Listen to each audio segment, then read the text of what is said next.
Um, Trump Trump had wanted a different Klan insurrection, and so the January 6th hearing has been revealing violent intent behind the Pence plot. Now, over the many months of revelations about Donald Trump's attempted coup, one lingering question that we have asked ourselves has rarely been asked: what would have come next if the Vice Squatter Mike Pence had done what Trump asked? Um, a collective, oh well, I guess Trump is squatter for another 4 years after opening the country, sounds unlikely to say the least. But if the courts had become involved, it's hard to imagine what Trump's sycophants would have been any less angry than they already were. So what was the plan? Now on Thursday, the January 6th committee hearing finally addressed that particular question, at least obliquely. Through testimony by Donald Trump's staff and Mike Pence's inner circle, the answer was not comforting at all. The third hearing had discussed the campaign to pressure Pence when the vice squatter into overturned election and what a campaign it was. The main player in this game was Republican lawyer John Eastman, who appears to have been a Trump true believer as well as a highly credentialed conservative constitutional scholar, who offered his services to Trump to serve Trump's prefabricated conspiracy theory that the election had been stolen, which it wasn't. Now, Trump was apparently pleased with his devotion to this big lie, and Eastman quickly became the primary January 6th coup plotter. The hearing showed that Eastman was relentless, throwing out one argument after another to get Pence to go along with this program.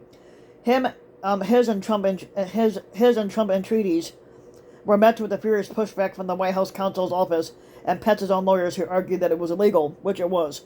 So asking Pence to overturn an election when he had no power to do so is illegal in itself. It was unconstitutional and wrong over and over. Eastman was so obsessive about his crusade to overturn the election, however, that even after the Klan insurrection on January 6th, he came back to one of the White House lawyers who said and said what is no doubt going to be one of the most famous quotes of this scandal: "I'm going to give you the best free legal advice you're ever going to get in your life. Get a great fucking criminal defense lawyer. You're going to need it." A few days later, Eastman emailed Trump's other attorney, Rudy Kaludi, asking to be on the pardon list. Now, the pressure on Pence was immense, but on January 6th, Pence refused to do his boss's bidding, even after Trump insulted him on the phone by calling him a fucking pussy. Pence refused to leave the Capitol complex that day, despite the danger presented by the mob Trump had incited. Now, the hearing showed that at one point rioters were only 40 feet away, and there is evidence that some of the Proud Boys intended to kill Pence. Now, stipulating that Pence did the right thing and showed courage on that day, the narrative set forth in the witness testimony that Pence was steely and determined from the beginning, telling Trump that he didn't have the authority to do what he was asking, and he was belied by the fact that Pence never said a word in public to that effect and sought the guidance of both legal and political advisors about what he should do. The New York Times reported on January 5th that he was still trying to find some middle ground, even suggesting that while he couldn't overturn an election, he could make a statement supporting Trump's contention that the election was fraudulent, which it wasn't. So, like so many others in Trump's orbit, Pence could have taken action much earlier. Now, the second hearing earlier this week made the case that Trump knew the election was legitimate, and he still lied about it anyway.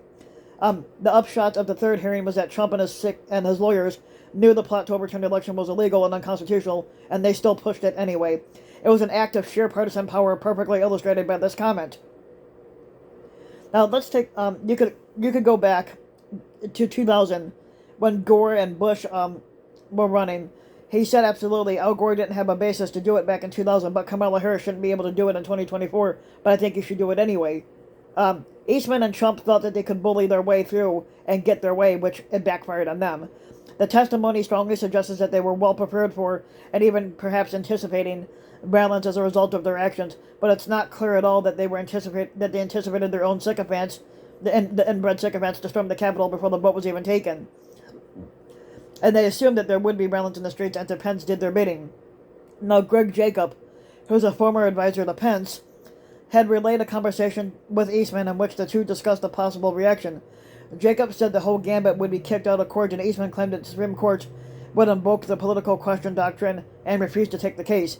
Jacob pointed out that it would lead to an unprecedented constitutional jump ball situation with that standoff, and we expressed to him that the issue might well have to be decided in the streets. Now, Eric Hirschman from the White House counsel's office had a similar conversation with Eastman.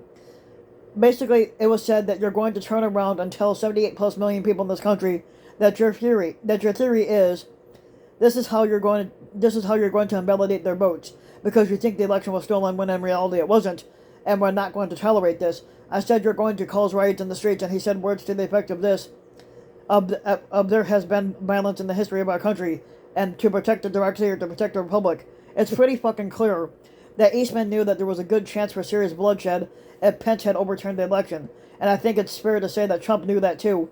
In fact, he was probably welcoming it. It would give him the chance to do what he'd been wanting to do for ages, invoke the Insurrection Act.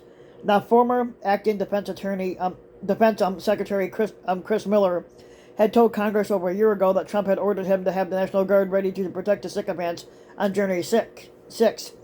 Now, the chairman of the Joint Chiefs of Staff, General Mark Milley, and Defense Secretary Mark Esper had both said that Trump had to be talked out of using the Insurrection Act to put down the George Floyd protesters, and former Homeland Security official Miles Taylor tweeted that Trump mused about invoking the Insurrection Act years before January 6th, calling it the magical power, and combos I witnessed and I was briefed on. Now, Taylor thinks that Trump had purposefully incited that mob of January 6th for the purpose, but Thursday's testimony is far more suggestive of a plan to invoke the act after Pence overturned the election, and citing the expected street protests from the people whose votes had just been discarded and whose democracy had just been incinerated.